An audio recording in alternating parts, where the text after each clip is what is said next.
If you grew up in the 1950s, New Year's Eve wasn't just another night.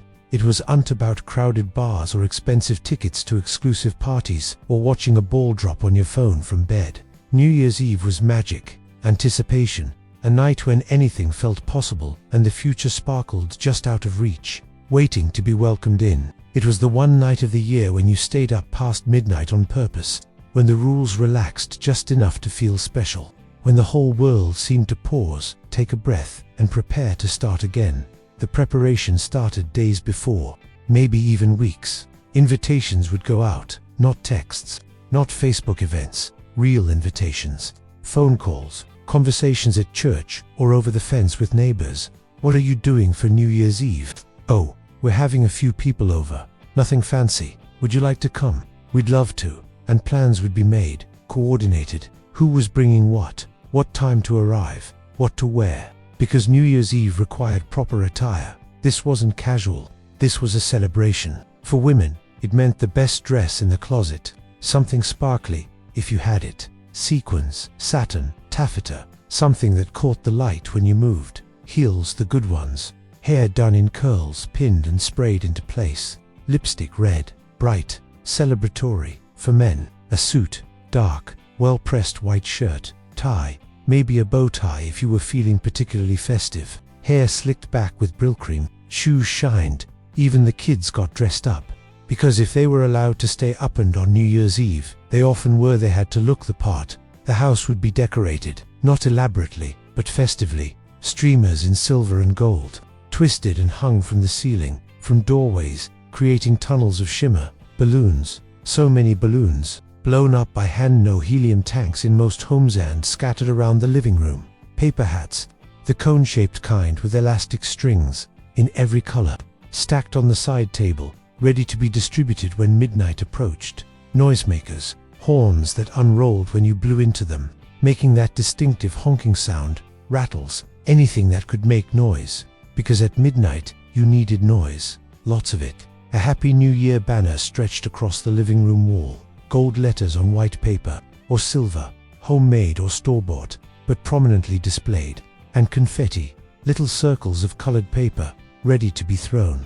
Because what was New Year's without confetti? The food was important, special, different from everyday meals. Or those fancy finger foods arranged on platters, deviled eggs, decorated with paprika, little sandwiches with the crusts cut off ham and cheese, chicken salad, cucumber with cream cheese, cheese and crackers, summer sausage sliced thin, olives green and black in small bowls, shrimp cocktail. If you were feeling extravagant, the shrimp arranged around a bowl of red cocktail sauce, expensive but impressive.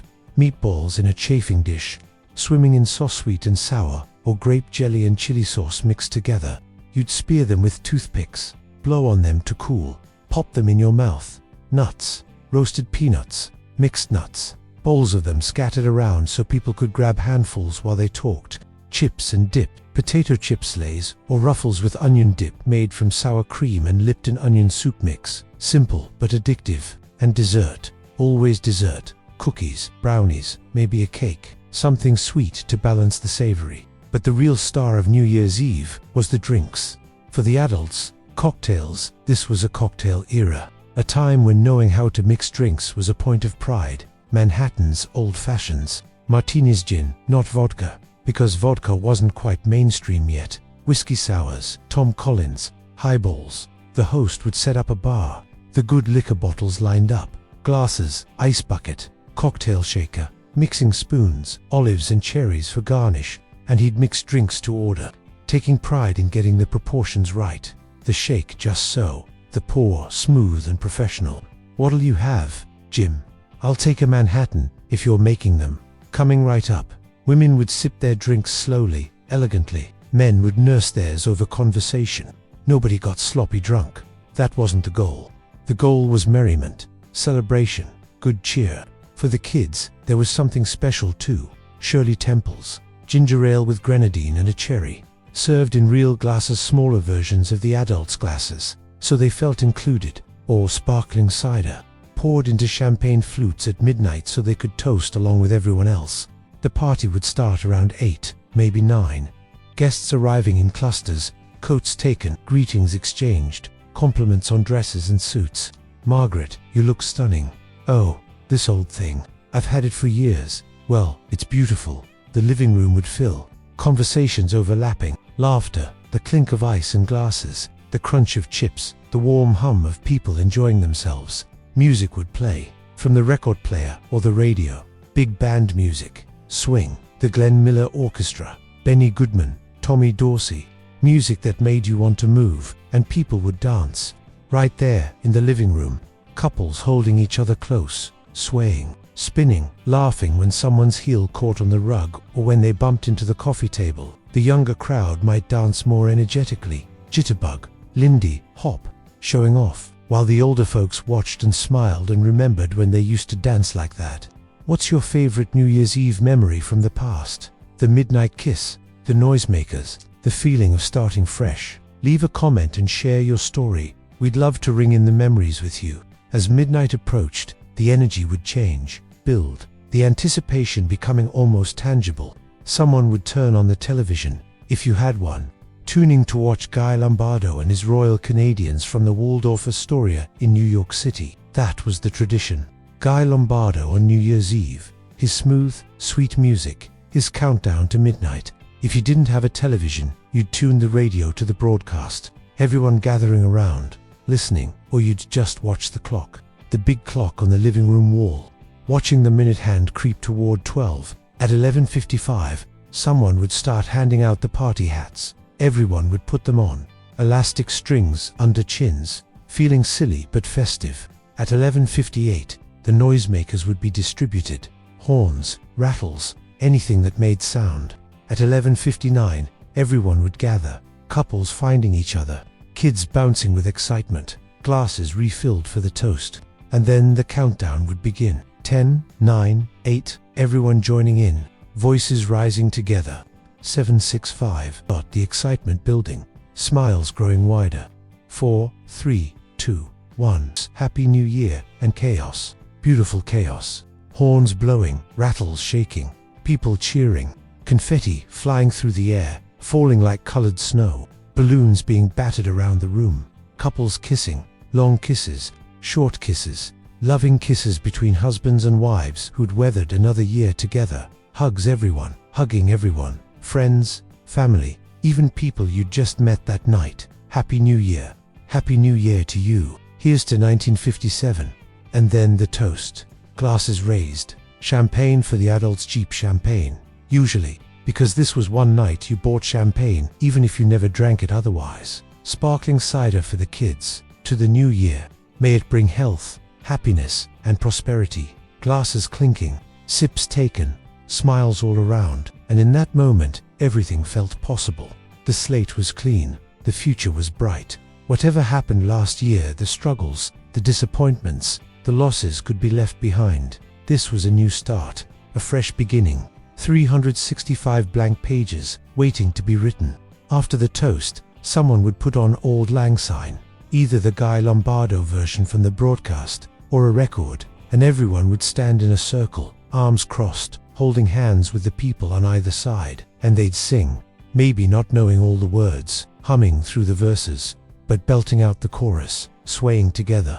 This circle of friends and family, strangers who'd become friends over the course of the evening, all connected in this moment of transition from one year to the next. Some people would cry, happy tears, because the song was beautiful, and the moment was meaningful, and the year was new. After the song, the party would continue, but different, softer, the frenetic energy of the countdown replaced by a warm contentment. People would eat more, dance more, talk more. The kids would start to fade, curling up on couches or in their parents' laps, fighting sleep but losing. By 1 or 2 in the morning, the party would wind down.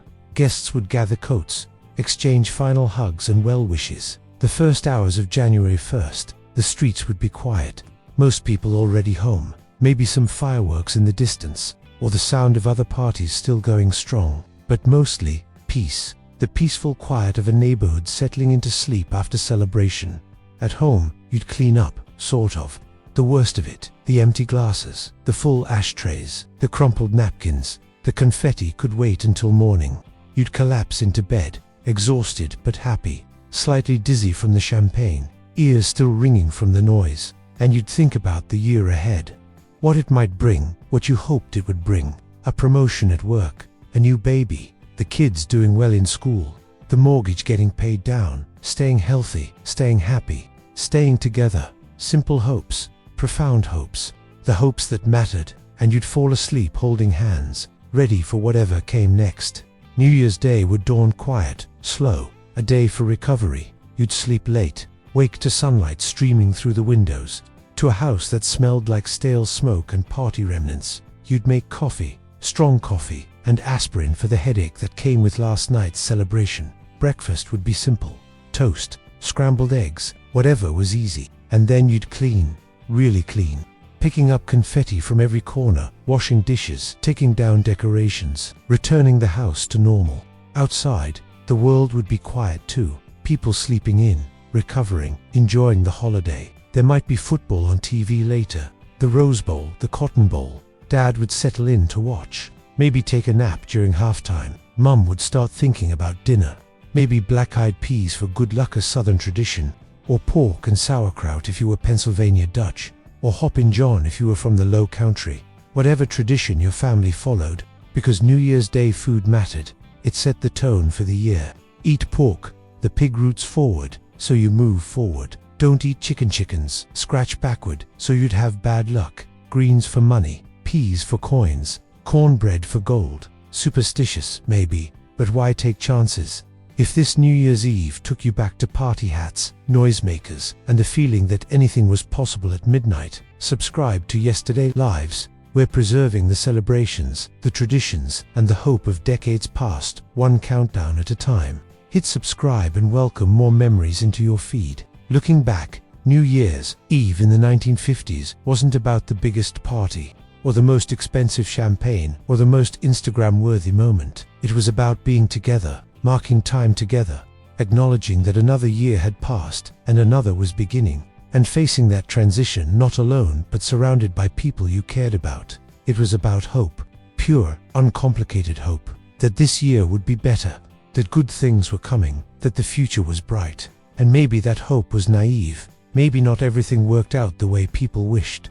Life rarely does, but for one night, at the stroke of midnight, with confetti in your hair and a noisemaker in your hand and people you loved all around you, you believed. You believed in new beginnings, in fresh starts, in the possibility that this year, this time, everything would be wonderful. And that belief, that hope, that moment of collective optimism, that was the real magic of New Year's Eve. So, if you celebrated New Year's Eve in the 1950s, you remember the party hat elastic under your chin, the taste of cheap champagne, the sound of horns and rattles and cheering filling the room. You remember the countdown, the anticipation, the explosion of joy at midnight.